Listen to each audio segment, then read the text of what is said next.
Text on screen. Ready, New York. What's your plan? A well-planned escape.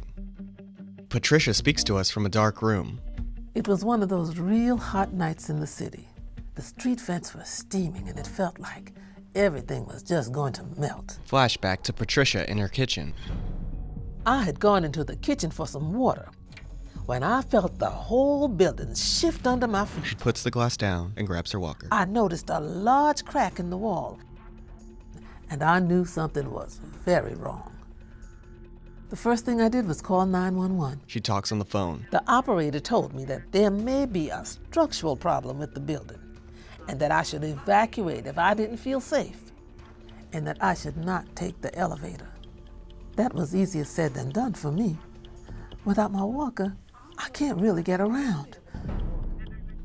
The only way I was going to get down those stairs was if somebody helped me. The 911 operator told me that the fire department had been dispatched and that emergency workers would be coming. She hangs up. But I felt like I was in real danger and that I should get out. I started to panic a bit. And then I thought, Patricia, get a hold of yourself. You've made plans for these kinds of emergencies. Just follow the plan, and everything will be okay. Flashback to Patricia preparing her emergency plan. One of my designated emergency contacts is my neighbor, Tori. She has a spare key to my apartment. Tori knows how to help me get downstairs with my walker.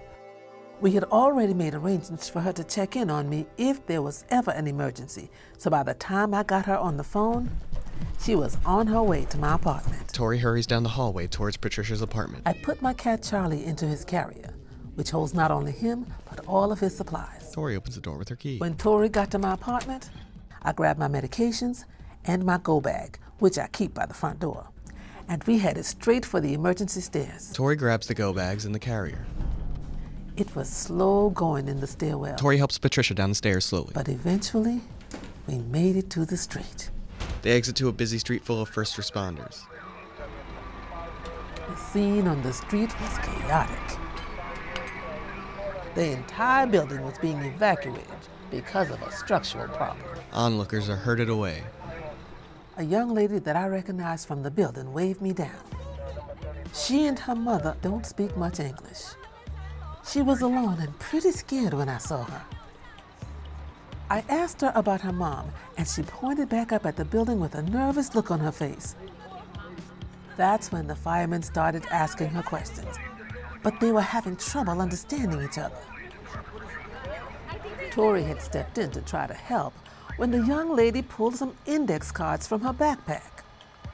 The cards were full of important information written in simple English. One of the cards had contact information for her aunt, and we were able to give her a call.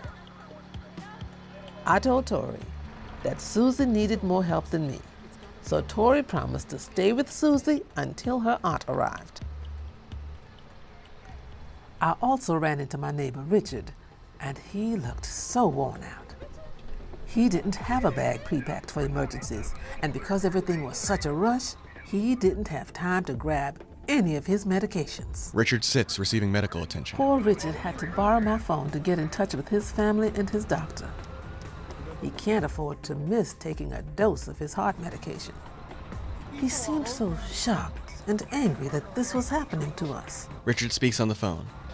You know, you never want to believe it's going to happen to you.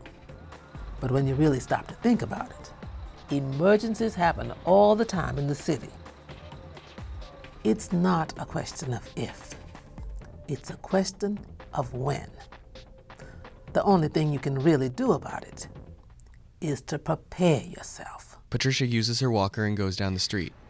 My apartment is my family's meeting spot in emergencies, but obviously that was not going to work out.